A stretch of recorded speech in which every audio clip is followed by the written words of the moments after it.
I've since stopped crying. But hey guys, welcome to Coffee and Credits. We watched Aftersun. Great summer movie. Really not what I was expecting summer movie, but you know. If you guys are like us and you like to watch movies seasonally, we recommend Aftersun, directed by... Oh no! Wait, I have we my whole, we saw it less than an hour ago. I have my Apple ecosystem up here for this exact Charlotte purpose. Wells. Charlotte Wells, that's right. Charlotte Wells. Susan Wells. Shouts out, as always, to Charlotte Wells. We know you're watching. I have a bone to pick with you. You know, there's a lot of summer movies to watch every year. There's Mamma Mia. There's Grown Ups. I was just to say, yeah, Grown Ups 1 and 2, I think. I would say The Hangover qualifies. Yeah, definitely. It's definitely in there. And, Aftersun, you could definitely put in there, Yeah. Jaws. Maybe right after one of those family-friendly movies with the family, get a little tone switch after. You know what's also a summer movie? Doom Generation. That's... Wow, yeah. It is a Put summer that one on movie, for the though. family. See what happens. I get, cold but dry cold vibes. Like the desert in the winter. No, it's When did- summer. When did Is we it watch summer? It's it? like red, white, blue. It was a couple... I'm gonna check Letterboxd. I think it was cold. It was cold in here. I wish it was cold We in can here now. carbon I'm date hot when we in watch the here, movie. actually. I just have to find the review. While he finds the review, let me tell you guys. Or do you want to tell them? God. You had your No, go hand ahead. up. I'm just saying hi. Oh, hi. Hey. This is my preface. I watched Aftersun months ago because Sean watched Aftersun months I'm Sean. ago. This is Sean. And I watched it while I was getting ready for work because, as every A24 movie does, it allows for multiple minutes of break between important scenes. There's a lot of holding on shots in this movie, which I think is good. I think it's like you said, it's a good break between because a lot of this movie is important hard hitting scenes, so it's good to keep breaks in between. Yeah, which is also a point I have a thought in my mind, a thesis on the breaks, and the camera just got out of focus. No way. Come back. Wait. Hold on, I'm gonna be weird and go close to the camera while I keep talking. No way. But are we in focus? Yeah, we're good. If I move away. We're chilling, I think. Welcome back to Coffee and Credits. Welcome back to Coffee and Credits. Are you in focus? I think Viewer, so? are you in focus? Yeah, we're in focus. But so my preface with Aftersun is that when I was getting ready for work that one day, I caught on to the scenes that had dialogue and that things were happening in and that had plot development. I don't look at my elbow. Ray texted me hate about my elbow. We're not looking. We will be sending Ray this clip. So I have to text him back. So yeah, great follow-up for what Sean just did. My experience watching Aftersun was that my dad died when I was young. What? So, yeah, I forgot to tell you. Fuck. But when I was a wee, my papa died. So I knew that Aftersun was about dead dad content, is what I call it. And I don't watch dead dad content. I don't consume it. It hurts me. I don't like it. But Sean was like, I really think you would like Aftersun. And I was like, you've never steered me wrong. So I watched Aftersun and it hurt me, but it didn't really ow. Yeah, it didn't really settle in the pit of my soul. You know what I mean? But I kept having the thought of I need to rewatch it, don't I? So lo and behold, this podcast we have, we decided. what's it called? Coffee and Credits. We're gonna try not to abbreviate it. Yeah. Speaking of abbreviations, fans of Coffee and Credits, in the comments or in the Spotify reviews, you can leave reviews on Spotify. We'll take those as comments. Can you tell us what you would feel comfortable with the abbreviation of our show being called? Because it can't. We came to the realization off camera that we can't really call it CNC. It can't be that. If you know, you know. If you don't, good. Yeah, Yeah. keep it that way.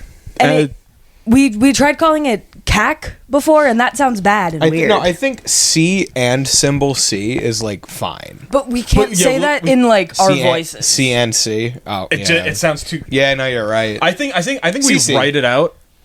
I think we write it out C and C. And then No. no. I'm saying no. I mean like C like and sign C. Yeah. Yeah, like writing, typing, whatever, and Yeah. then we say CAC. I feel like, Okay. You know what? this is my opinion. Obviously, we can let the viewers I decide. I thought you were saying to write it down as C, letter N, C. I was like, hey, hey. I'm gonna just call it coffee. That's fine. Yeah, true. This is the coffee part. The credits part comes before you guys. God, and you do this every Yeah, fucking this was episode. guys. Clockwork. This was like the third time. This is bad for me. You're banned from like phone You know on what? couch. It's When on are the we table. doing an episode with coffee? Are we stupid? That'll be our first Twin Peaks be discussion at episode. some We gotta have black coffee for There that. you go. There you go. Whenever we think of something good enough to make a whole video about for Twin Peaks. Yeah.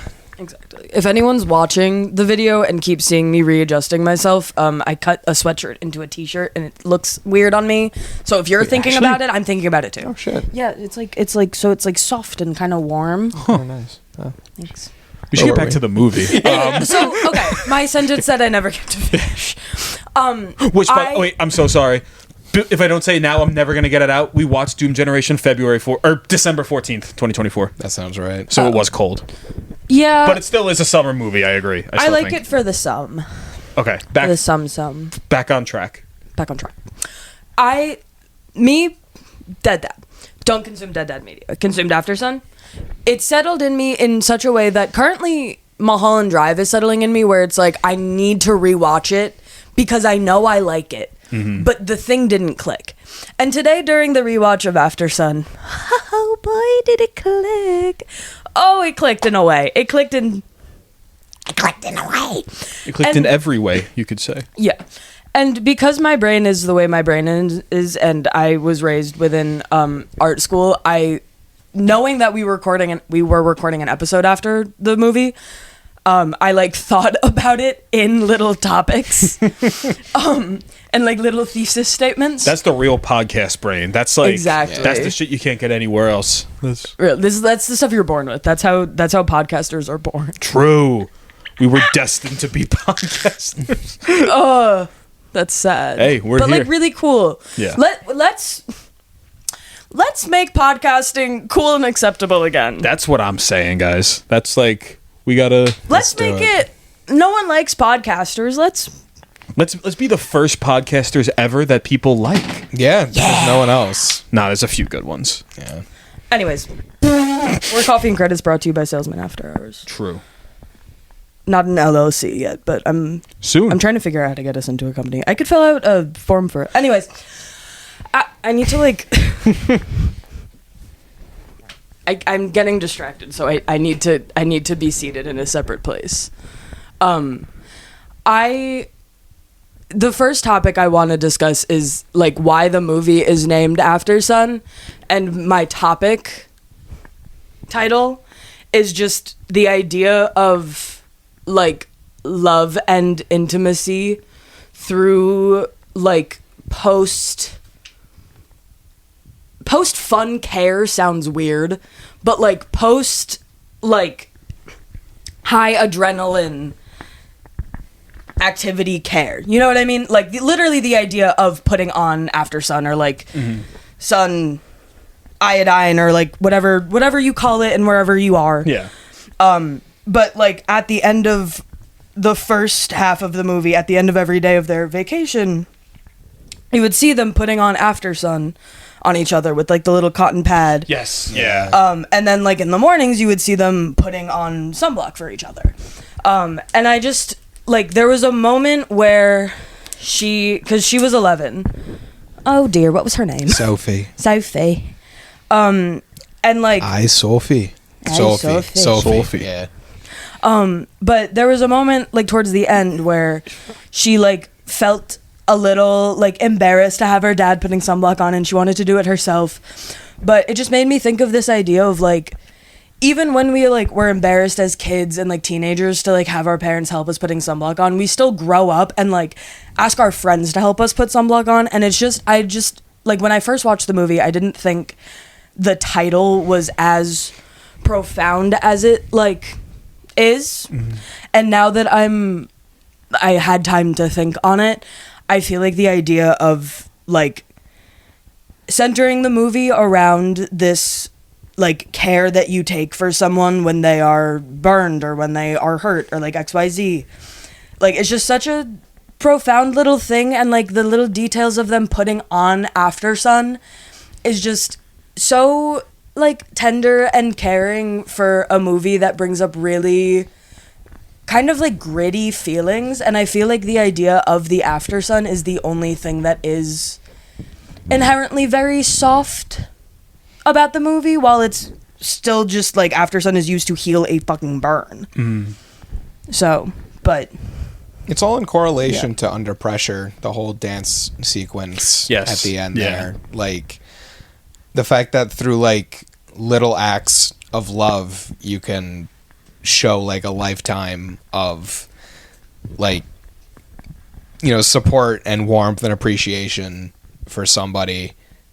Cinema Joe from TikTok said on his review, love that guy. Shouts what's up, out. Cinema Joe, that you can still love and be broken, and that's tough, you know. To, you know, it's a lot of stuff is implied and like kind of like you're kind of left to put the pieces of Callum, the father, like, you know, together in your head. Yeah, and it's like clearly he had a very like rough and trauma, like kind of spotty childhood. And usually those kinds of figures in movies are going to repeat that cycle, but he doesn't.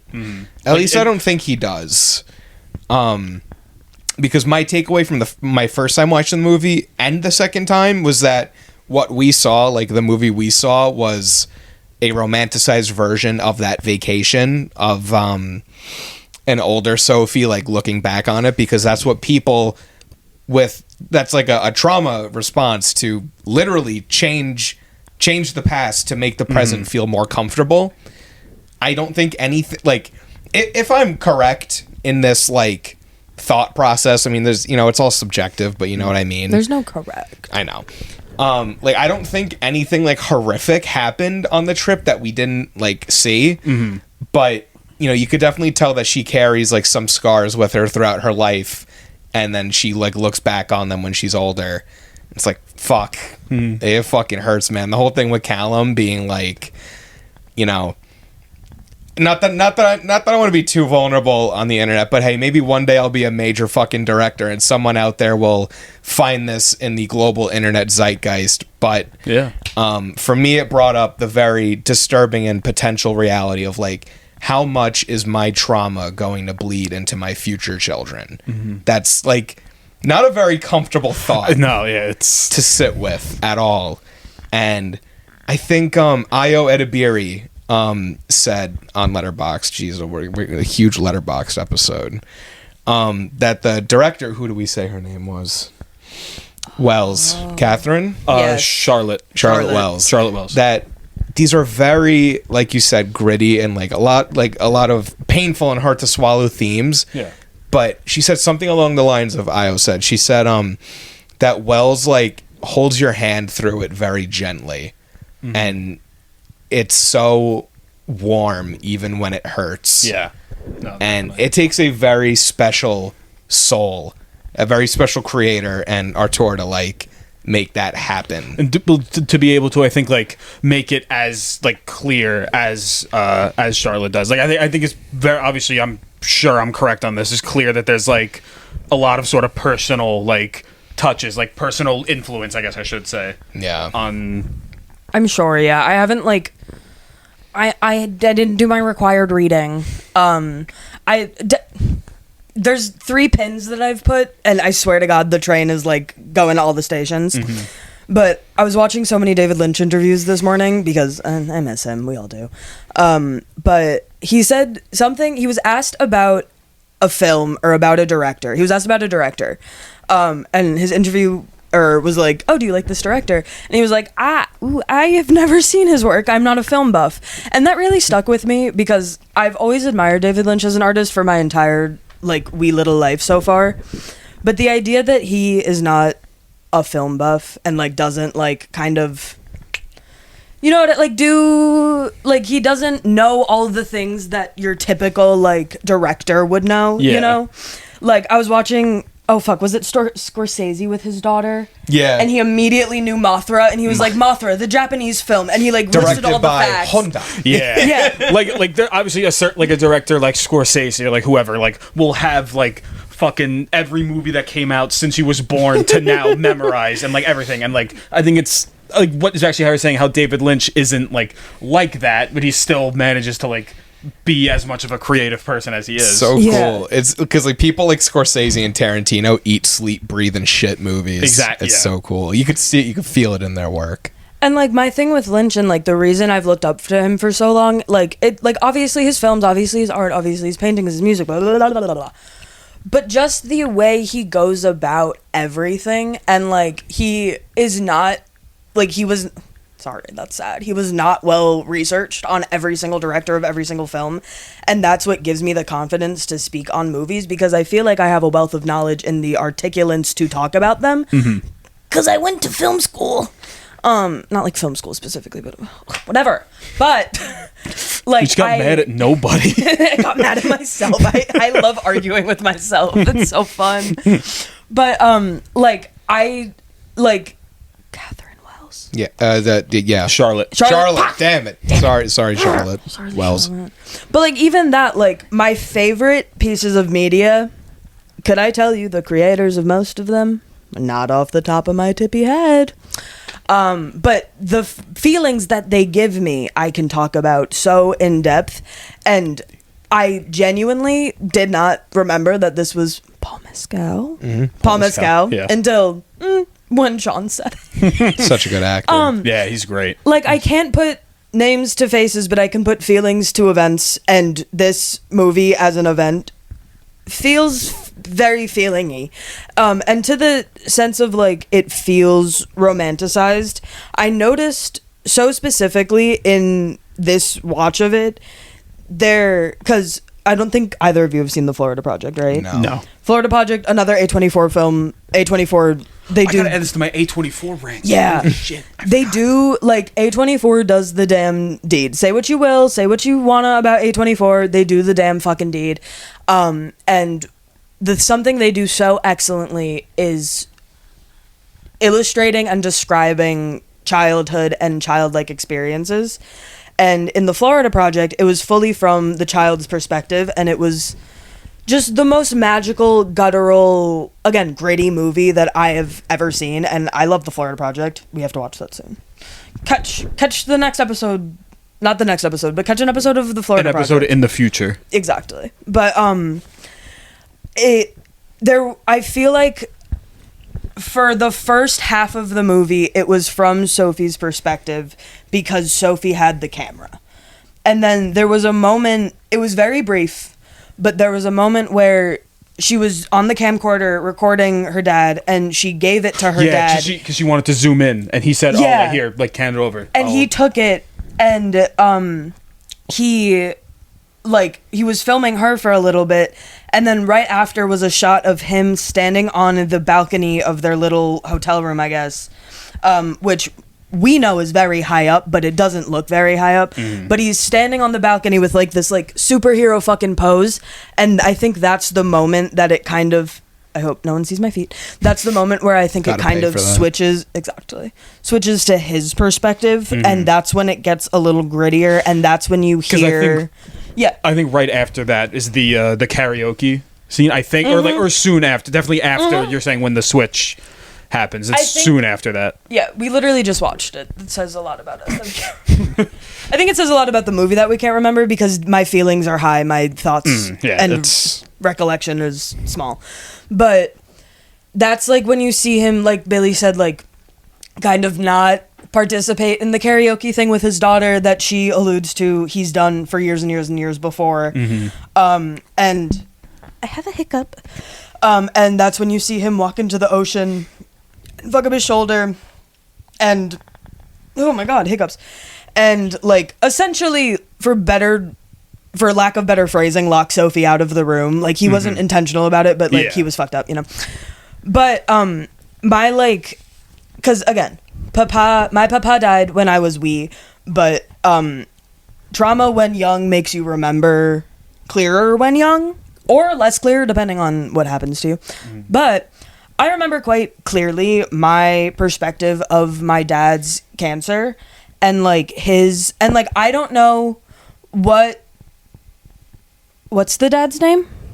Callum. Pokemon trainer. Callum.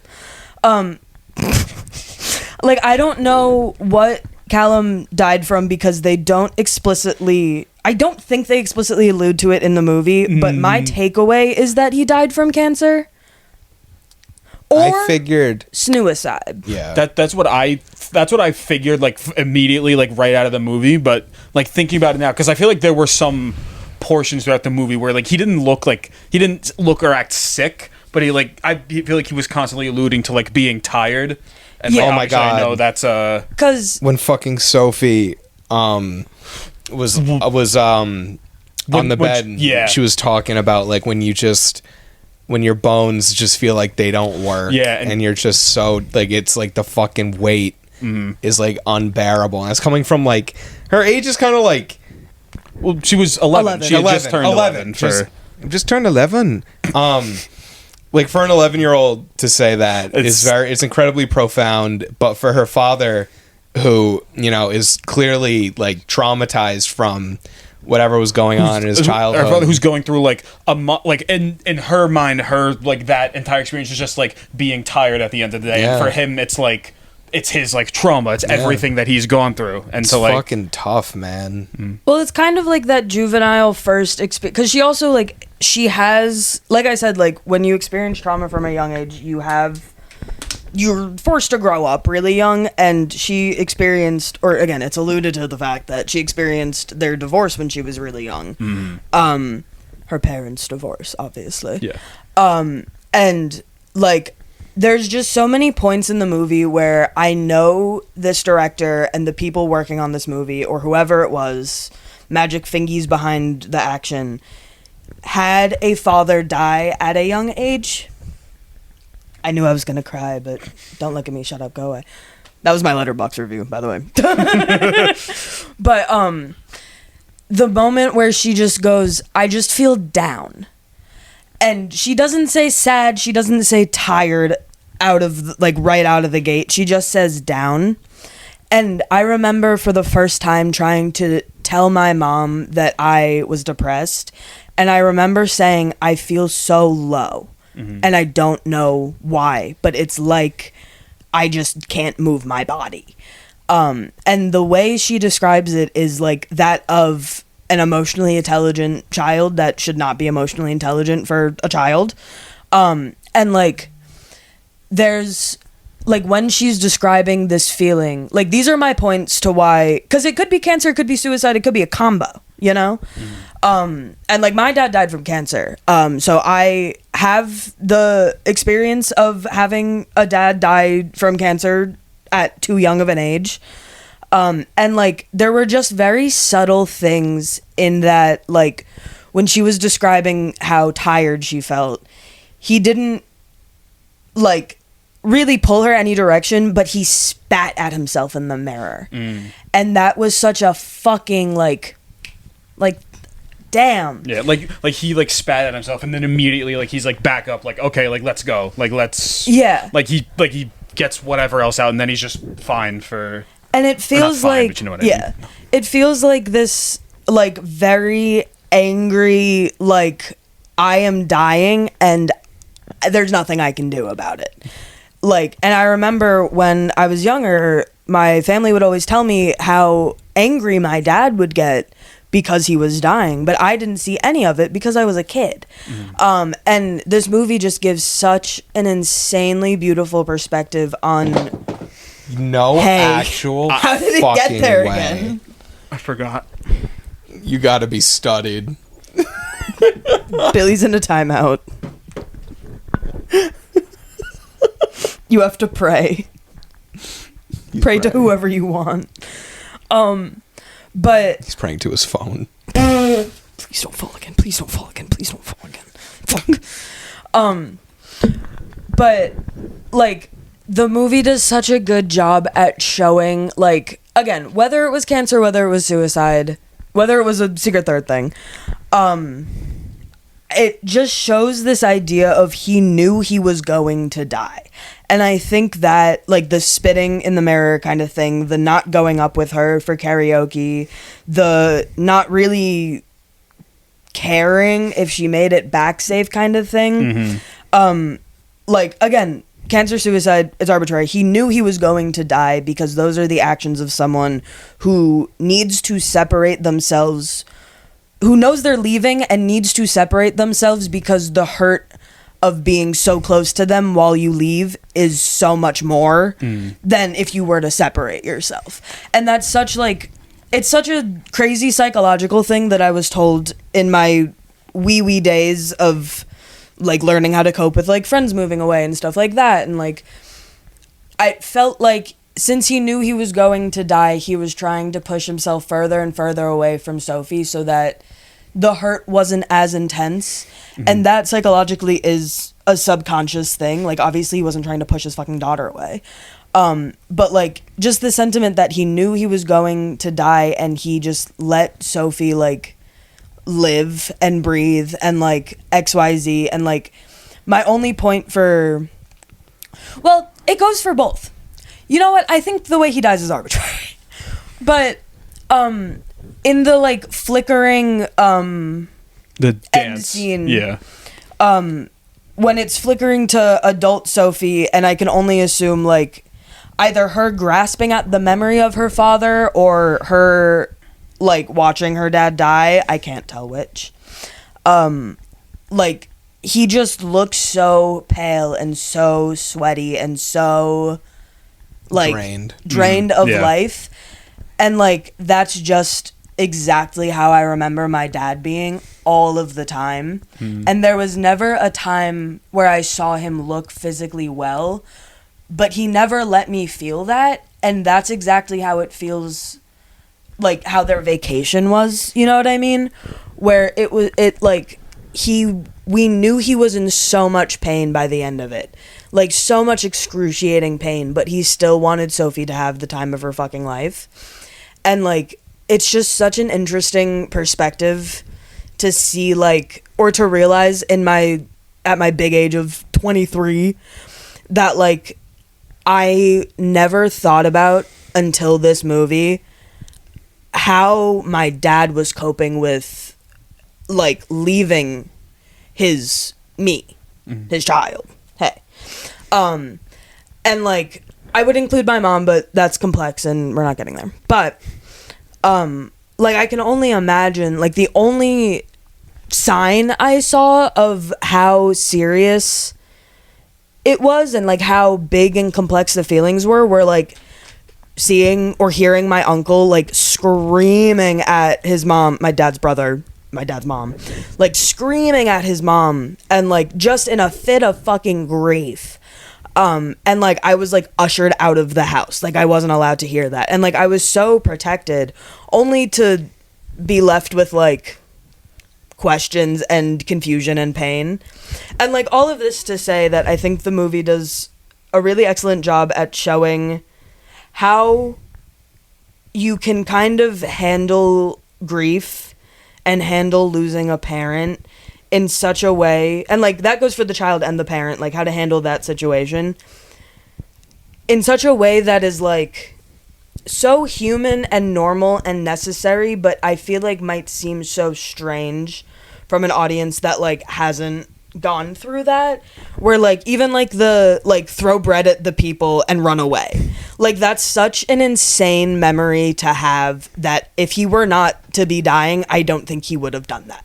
And his whole talk with her about, like, drugs and everything of, like, he was like, you're gonna do that, but tell me about it. And I feel like that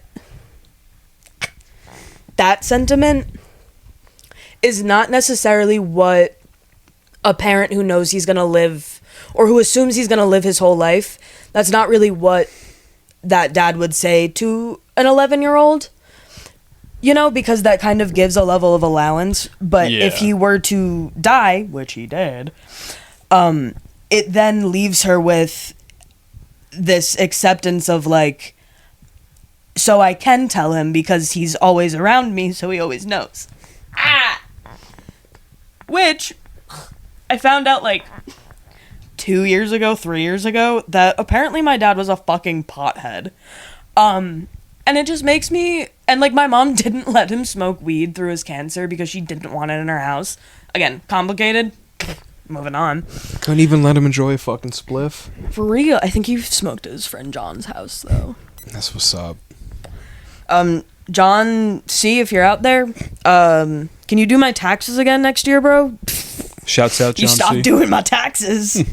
Because apparently I'm too old for that. Anyways. But, like, when I... We're far enough into the episode where I feel like YouTube won't kill me for saying when I smoke weed. But, like... I think you can do it after the 5-minute mark or some stupid fucking something bullshit. like that. But, like, when I smoke and when I do the things that, like, normally a parent would look down on you for, I just think of the fact that there are... I don't want to cry. There are so much bigger things in life once you die than caring about if your child is smoking a fucking spliff. And I just take moments like that to kind of just, like, connect with my dad. And have this moment of, like, you don't care that I'm doing this. I don't feel judged. And the biggest thing a parent can give a child is fear of judgment. And that's all I know. Not to be dramatic. Trying to lighten it up. But that's, like, all I know. And I feel like if you're out there listening and you're connecting, like, you know exactly what I mean. But, like, just having this ability to do something that as a child you would get in so much trouble for and connect with a relative, a parent, whoever from beyond, the great beyond, like having this moment of like, you can't judge me because you're dead, and that being this absurdly beautiful thing. And I feel like that last scene where he like is telling her like, if you do drugs, just tell me. If you do this, just tell me. It feels to me, maybe I'm projecting, but as David Lynch also said in this interview I was watching of him today, once art is out there, it is for everyone's interpretation. So this is my interpretation because it's mine. But it just feels like this reminder or like this foreshadowing of like, I won't be here physically for you to tell me, so I cannot judge you, but tell me at my grave. Kinda deal. You know? Ugh. You want me to follow that up? Wait, let me bring it to a part that we can follow up. Okay. Let's go with, because these guys have both their parents. My fault. It's kind of crazy. It's not crazy. I got 2 of them.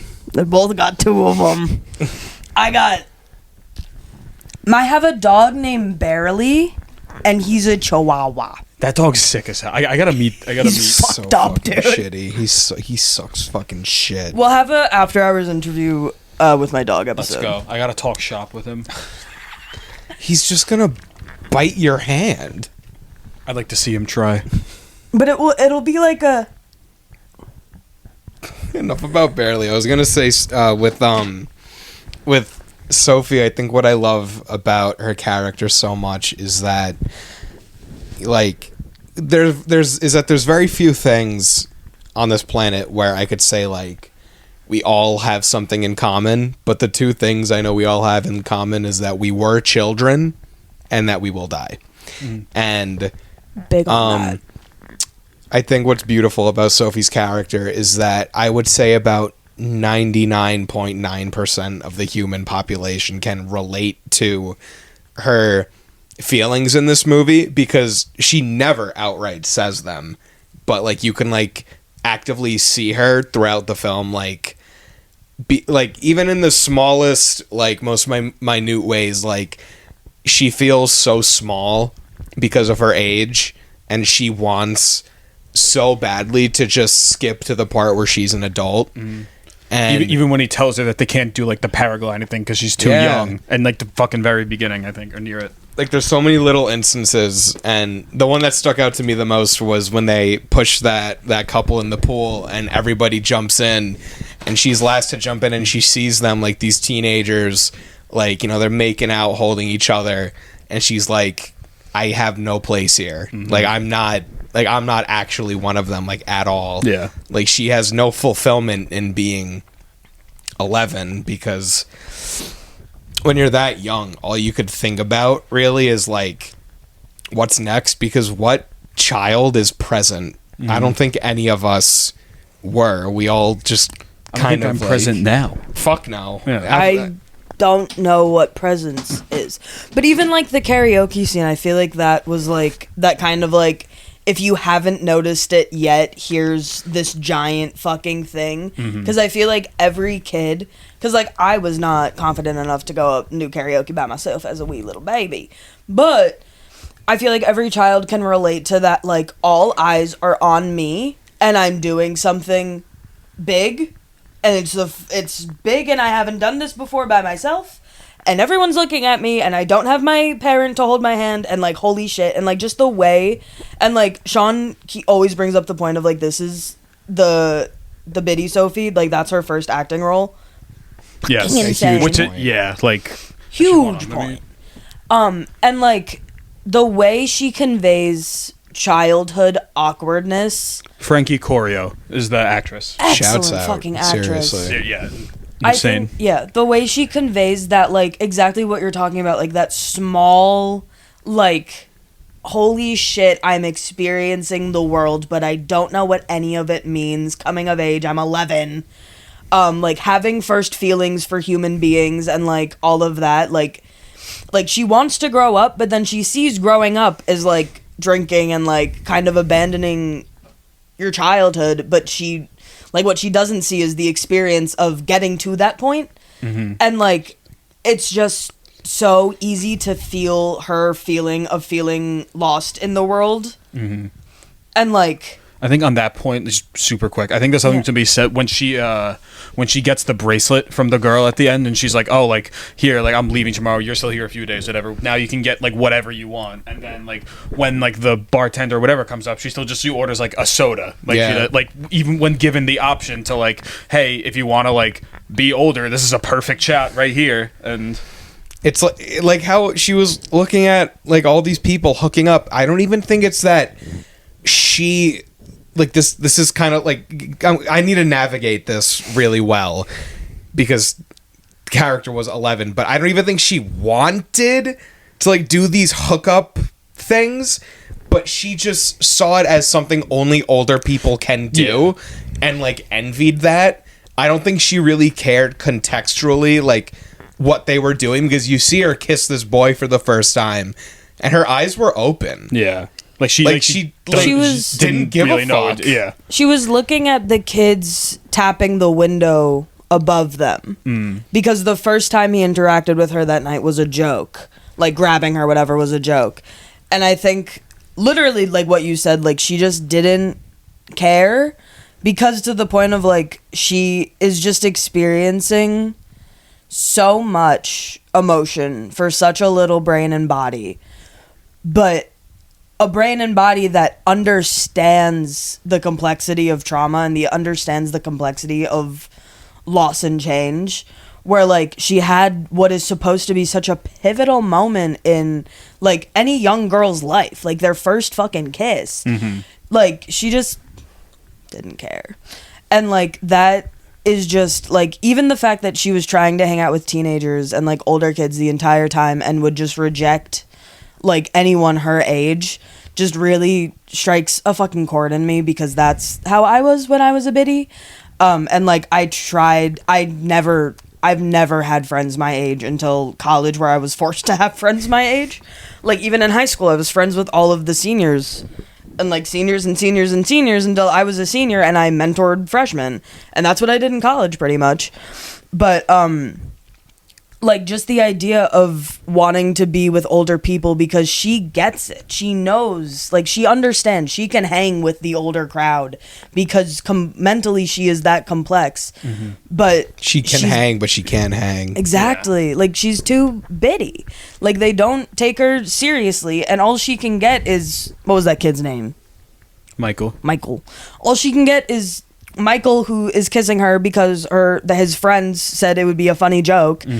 And like she's not even phased. And like I remember when I had my first kiss in my bitty age, like I was like, ugh, was I supposed to care about that?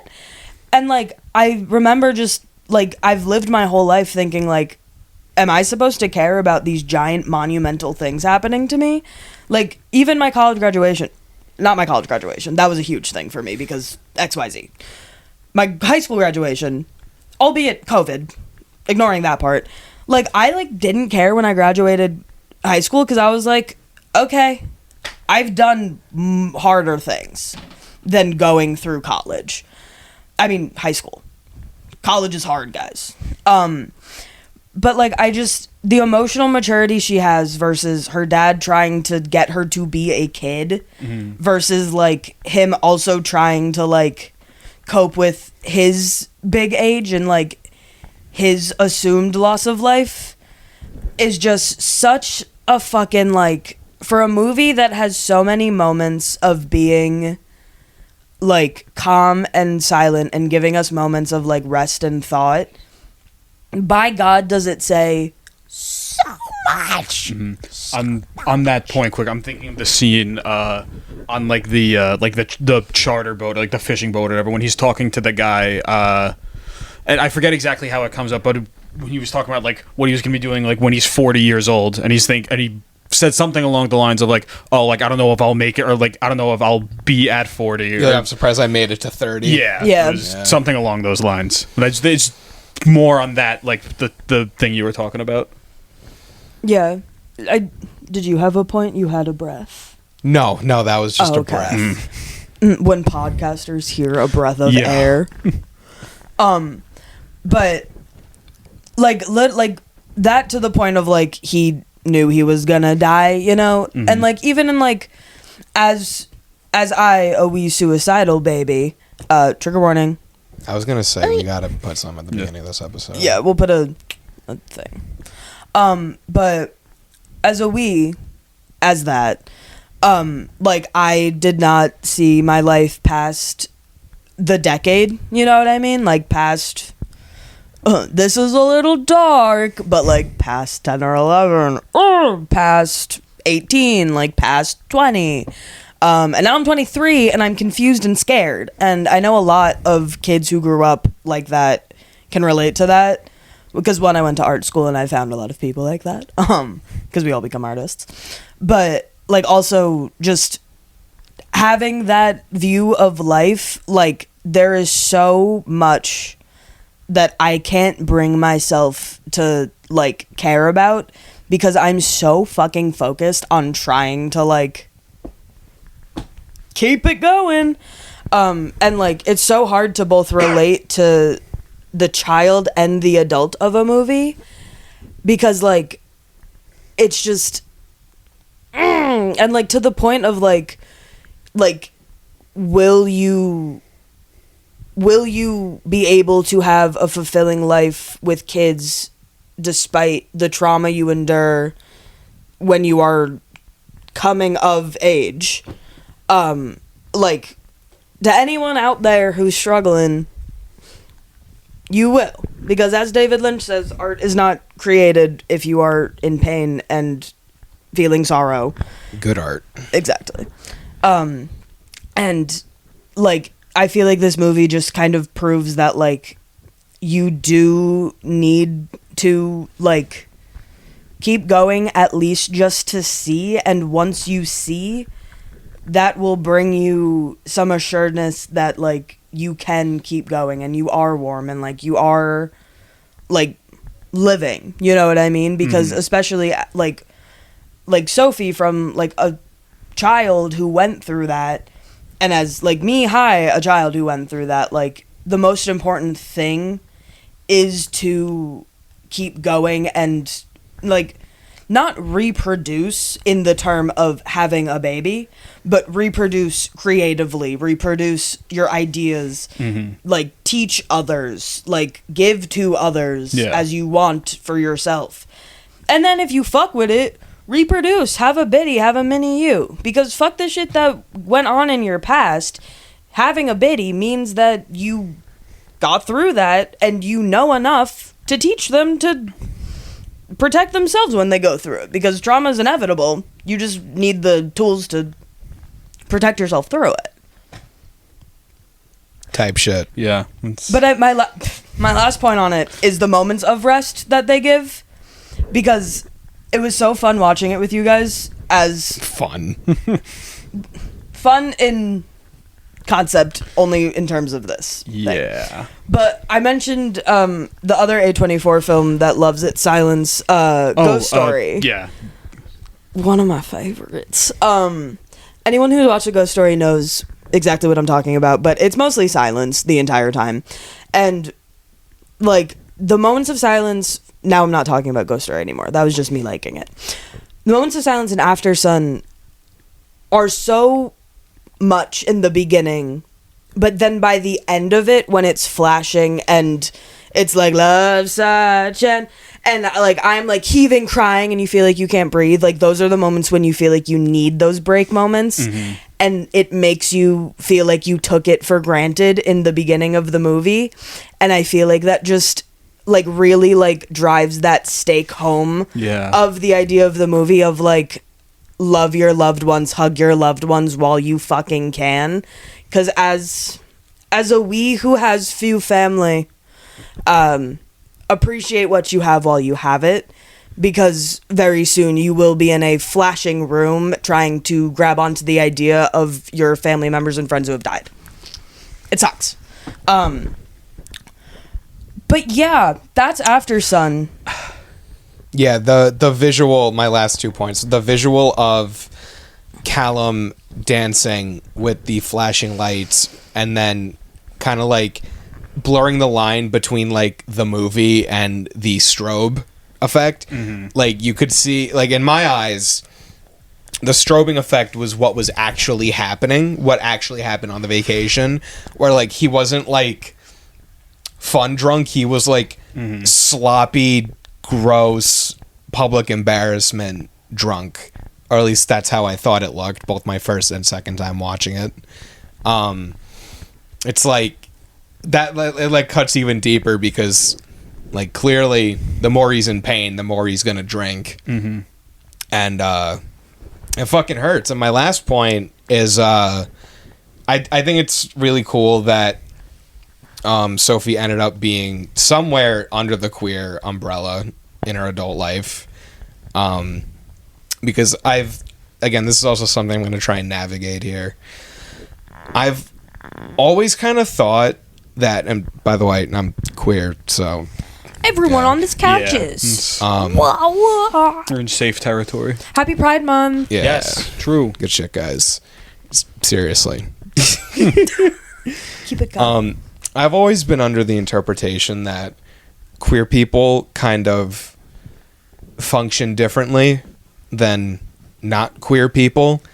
That, like, not for better or worse, or not more or less than, you know, non-queer people. But it's an expanded consciousness. I definitely think so, and it shows because of how emotionally intelligent she was as a child, being able to word that thing that we mentioned earlier, like, oh, when your bones feel like they can't move, like this, like on average, like an 11-year-old it's gonna be really rare for a kid around that age to say something like that and to have that like sharp of a perception. And I think it definitely shows that she's queer. I think like it definitely tracks. Yeah. And it's very beautiful. That's my last point. Yeah. Yeah. I think my last point, and then to like bridge it to the next topic, is that I just find it so beautiful how art exists, and I love being alive and like consuming art, because like Sean's takeaway of like the scene of like the flashing is so extraordinarily different than mine, and like it's not even a point of like, oh, I guess you're right, or I guess you're right. It just exists in two, like, he took it as like that was the realistic version, and I took it as like this like kind of like foreboding future, flashy future past, like bibbity bobbity, but like that's also like the art I make, so that's my perspective, and like that's how I view it. And I just think like I love art. I love how art is, and I am trying to make myself happier and not think about my dead papa. Which brings me to think that we should talk about Mission Impossible. Yeah. Changing gears. Let me get into a less slouchy. Even though sad I'm position. gonna have even less of a stake in this conversation. Yeah, we'll make this quick, and we'll give you guys a quick little palate cleanser. But yeah, go watch Aftersun. We're gonna leave you with a more seriously. like positive, like more sweeter note. Yeah. We're gonna make it happy from here on out. Don't worry, guys.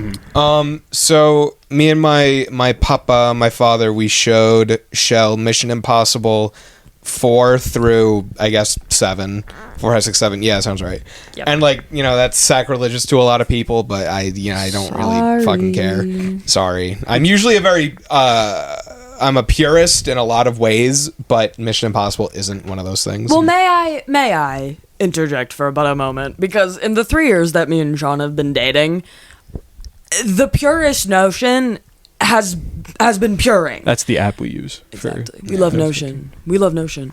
But I have had to watch, before I get the honor of seeing the movie in theaters with Sean and his papa, I have to watch every single movie that preceded that movie. Gladiator, Planet of the Apes. Give me more. There's more. I'm sure.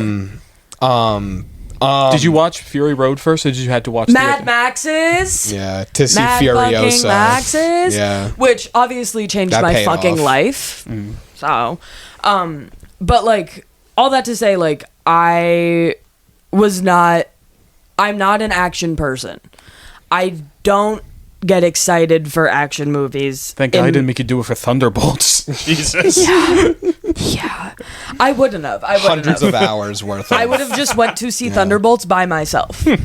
I was about to do it for Final Destination because we weren't purists. But I, again, don't like action. I'm an art house art hoe bitch. Fucking flashy lights and sex. Give me that. Love it. Guys, when I tell you that I have a connection with Mission Impossible that I cannot even describe. Because I thought, I arguably got it confused, or not even confused, like I kind of blended Mission Impossible with... Can I guess? Yeah. Fast and Furious? No. Fuck. That's what I always That's do. the car It's one. very close. The James Bond. Yeah. That makes sense. Because in my mind, both of them are, I'm action man. Action man, I get woman. I save day. And to be fair, that is kind of what Mission Impossible is. But it's the fact that they take the classic trope of action man gets the girl, saves the world, and takes it and makes it Tom Cruise. I would not love Mission Impossible if I did not know every time I would sit down to watch Mission Impossible, Sean and his dad would look over to me and go, did that. "Did you know he really did that?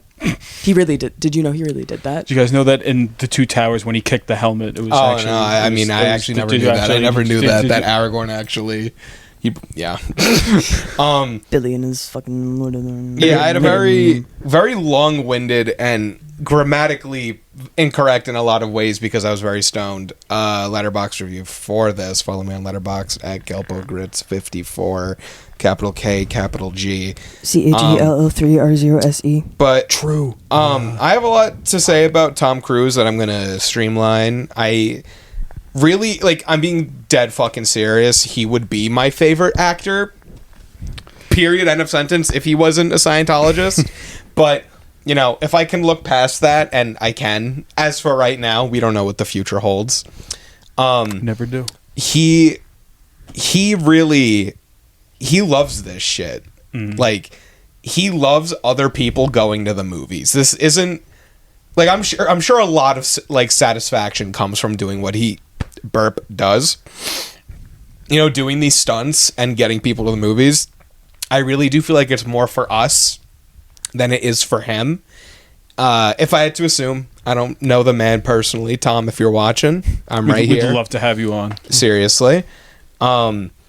It's such a beautiful thing that theaters and, dare I say, cinema is still alive. And I do actually really think that a huge chunk of that post-COVID is because of Tom Cruise. Yeah. Look at Top Gun Maverick.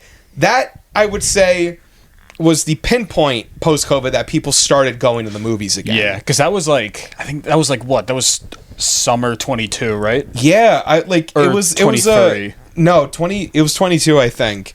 And because like people didn't rush back to movies in 2021, that didn't happen. Yeah. It really, like, I genuinely think Tom Cruise like saved movie theaters with Top Gun Maverick, and his continuous yearning to get us to the movies. I love it. It's such a thrill. He is such a thrill, and I don't know. I love it, man. The movie was great. I'm going to keep it really brief because Billy hasn't seen any of these movies yet. I haven't seen. I've literally not a single thing. I'm gonna watch some I'm gonna watch at least like one or two of them maybe over this weekend. I don't know if I'll start with 4 or I'll like watch the original. I don't know. I'll work it out, but I will be watching them very soon. So. It's going to be so fucking sick to rewatch this new one. Because it was my first time seeing a Mission Impossible in theaters, because I watched them for the first time last year. The one thing you told me about, I won't say it on here, but the one thing you told me, I want to see it in the theaters because of that. So what one thing? Which one thing? It doesn't really matter. The thing you told me about the turning the crank with the oh my god, with the aspect ratio. That's a whole. That's a point I want to make, because it's not a spoiler, kind of, mostly not a spoiler. Watching 4 through 7? Yeah, so many. I did not expect anything like creatively bonkers from this movie, because the focus is always on like Tom Cruise doing that in real fucking life. He really did, and that. Like also like the character dynamics, like his relationship with his team, and like the fact that he would do anything for his team. Like that's the most compelling thing for me, and like also just like the anticipatory anxiety of like what the fuck did he put himself through this time. But going into this movie, I, again, did not expect anything bonkers, but, again, completely spoiler-free. When I tell you, my expectations in the first few minutes, I don't remember, like, what exactly it was. No, my expectation at the first scene was blown out of the fucking water. It did things that I have never seen Mission Impossible ever fucking do. And, like, again, I'm not a purist. I haven't seen the first couple in full, but I know what happens in them. I've seen the scenes, But it did things that I would never fucking expect from, like, not to diminish it, but an action movie, let alone Mission Impossible. And then it just continued to stylistically and creatively just, like, surprise me. And I, like, am still sitting here, like, the day after in absolute shock. And I would love to confidently say this is not recency bias. This is actually just pure shock from, like, oh my god, I did not expect those fucking chops from a Mission fucking Impossible movie. It's so fucking surprising. There are times where it does not feel like a Mission Impossible movie, and I'm only reminded is because Tom fucking Cruise is on my screen. And, like, oh, like, if you don't like the Mission Impossibles, if you don't want to be a purist and watch all of them, if you want to watch all of them beforehand like Billy does, either way, go see this fucking movie. I urge you, especially if you don't like Mission Impossible, because holy fucking shit. It tickled my little art house brain. Like, it had creative chops, man. I was really fucking happy about that. My last two little bitty points. And then I have one last topic. I said this on my letterbox at Couplegirls54. That we've seen villains like Thanos kill trillions of people with one action. And those are stakes. Those are, like, stakes. If they can't beat Thanos, then trillions of people die. the stakes in this movie is just the planet Earth. So much lower arbitrary stakes. It's 8 billion versus God knows how many people Thanos killed. But Them all. the stakes feel even like this felt like the highest stakes from any movie I've seen before. And it might have been because I was stoned. I chiefed my nart in the bathroom, and that usually, that usually, enhances feelings for me personally. But I'm sure even if I were to watch it sober, I could tell you that like this was the movie where for the whole time I was convinced. Not only I wasn't just thinking, I was convinced that there is no way that they can win. It cannot happen. They just can't do it because the odds are stacked that high against them. And they don't. Fucking and the movie awesome. ends. Yeah, they don't, and the movie ends. It was oh my god. Exactly, because like I'd love to say this isn't a spoiler because Sean also kind of like just said it, but every movie you expect like either a happy ending or a resolution, XYZ, whatever.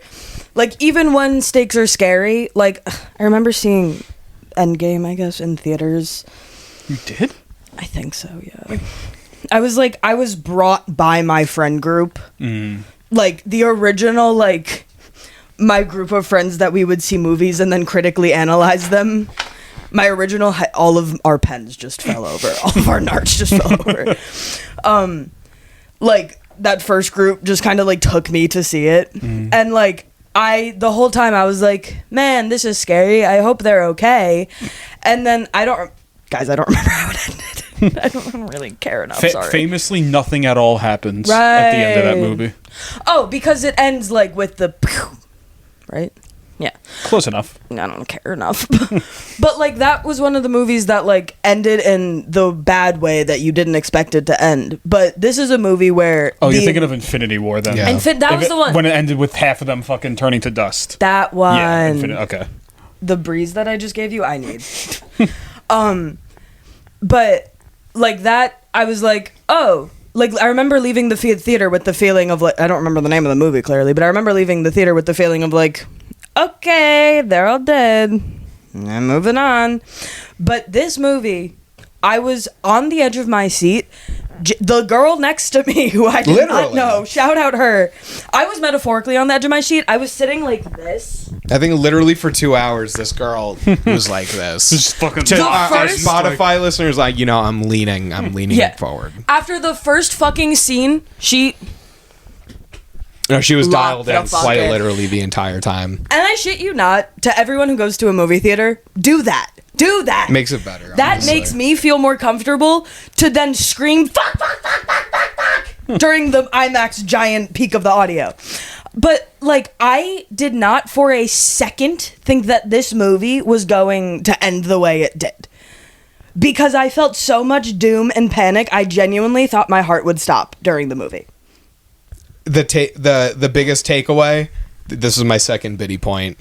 10 years ago, if you like told someone the plot of this movie, I thought you were going to say 10 years ago if you remember 10 years ago. I don't. If you told someone the plot of like this AI and like the power that it like obtains, it would seem really, really fucking far-fetched and stupid. But the movie makes it a point to say that one of the things that it's done to cause so much craze and stir in the world is to create images that are completely indiscernible from reality. You could come across a video of things I won't say fucking clearly, but imagine like some real world implications here. And the fact of the matter is that we're not far off from AI having that power. And that's really scary. Sandwiched in with like the rise of fascism in the West, because believe me, fascists will use AI to control you. Who would have thought? This movie genuinely scared the shit out of me. Again, I was stoned, so it probably got amplified a little bit, but I don't really care. It was terrifying. But I'm sober the whole next day, and I'm still thinking about it because it's really realistic in that sense, like thematically. So that's my final point for the final reckoning. I hope it's the final one. It kind of has to be. It's a perfect final reckoning. Thank you, Tom Cruise. Thank you, Ethan Hunt, the character. Thank you, Mr. Milchick. Mr. Milchick. Mr. Mel Tillman is in it. He's fantastic. They need to put him in everything. He is outstanding in it. But if you want a real world example of kind of what Sean's talking about, is the idea that our generation, the 22, 23, 24-year-olds of the world right now, are saying on TikTok, I hate use it like saying out TikTok is the community that we have. Sorry, TikTok is the community that we have. It has to be valid. People have to see it as valid or start seeing it as valid because that's all the community we have. 1, this movie is about imagine if everything you saw on TikTok was fake. 2, that's kind of how it is. 3, so many people from our generation are starting to post that like they cannot discern between AI videos and real videos anymore. There have been videos that I've seen that are AI or claim to be AI that I cannot discern if they're AI or not. And some videos claim to be AI when they're not AI. And that, as silly as it is on TikTok and your Instagrams and your Reels, whatever, as silly as that is what this movie is about and the fear that should be coming from that. Because if we get to a point where we cannot discern real, actual media and content and news from that created by an AI, we are absolutely and undeniably fucked, and you guys are letting it happen. Sorry. Regulate it. You're letting it happen. Regulate it or get rid of it. I'll say this openly hands. because I have balls, but this administration is a disgrace to humankind and art and nature and everything. And if we want a livable future, they need to leave, even if So, thank you everyone for watching. Well, no, I had a whole more topic. I'm so fucking tired. Then you can go take a nap. I have a whole 5-minute topic to bring it back from the impending doom of talking about AI. Guys, if you guys are tapped out, me and you. Hey. Guys, recently, they showed me GTA.